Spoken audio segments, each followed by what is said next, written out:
Every now and then I get aggravated. And most of my albums I express myself about certain issues.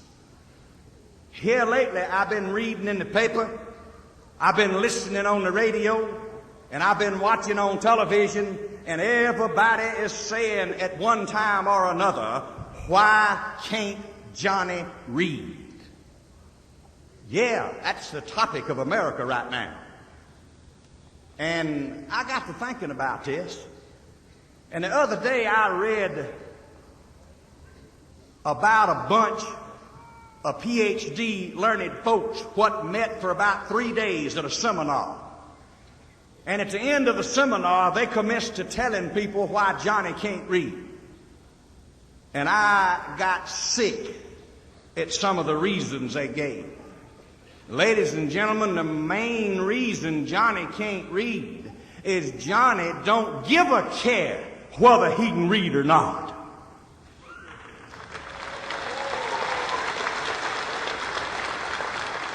Now, I ain't talking about them folks that's handicapped or got bad eyes. I'm talking about folks that are able-bodied, but yet the society we live in today tells them how underprivileged they are and how awful it is that they wasn't born into affluency.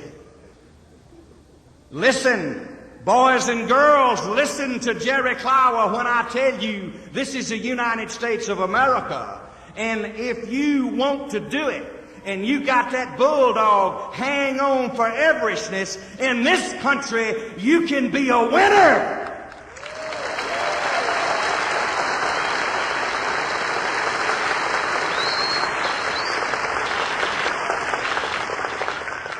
Why, the other day, one of them learned fellers said the reason Johhny can't read no better than he can is due to the energy crisis.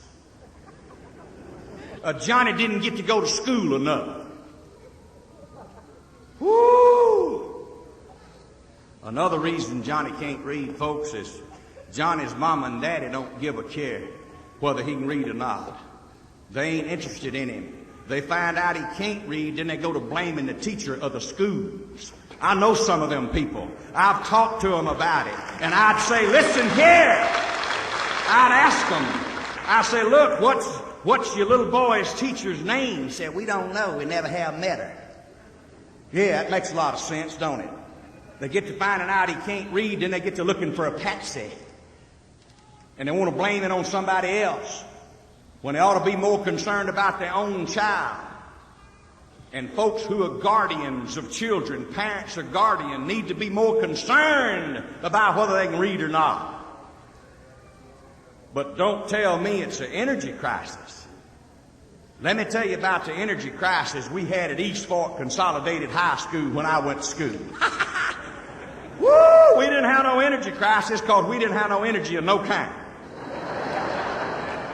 We didn't have no running water. We didn't have no natural gas. We didn't have no electricity. We had a big wood heater. If you got cold, you could put some wood in there and build a fire. When you wanted to go to the bathroom, you raised your hand and said, teacher, may I go under the hill? You know what?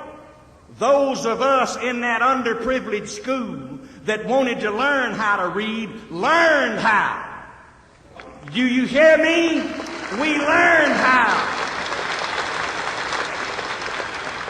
And talking about don't go to school enough, we started in September and didn't go but a half a day because we got out early to pick cotton. Then when the spring would come along after Christmas, we'd get out a half a day to go home early and plow and plant crops. We didn't have but 8 months school all told. And we didn't go but half the time then. But those of us who wanted to learn how to read, who had mamas and daddies who told us that we wasn't underprivileged and we had the right to learn how to read if we wanted to, listen, I studied by a coal oil lamp.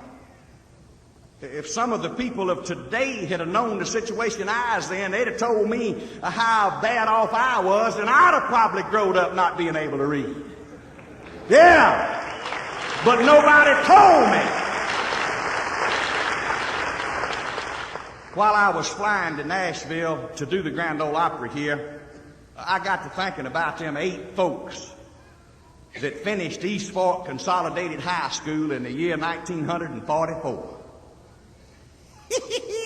Whatever happened to that underprivileged bunch that went to that school with that energy crisis? And I got to thinking about where they were. The first one I could think of, he's a retired Army colonel. The next one, he's a retired commander, served in the United States Navy. The next one is very wealthy in real estate. The next one, he's a top chemist for a petrochemical company in America. The next one, he's a top geologist for a top oil company in America. The other two, they were girls and they married well. And last but not least, those people who vote on such matters say for the last 5 years in a row, he is the #1 country comic in all the world.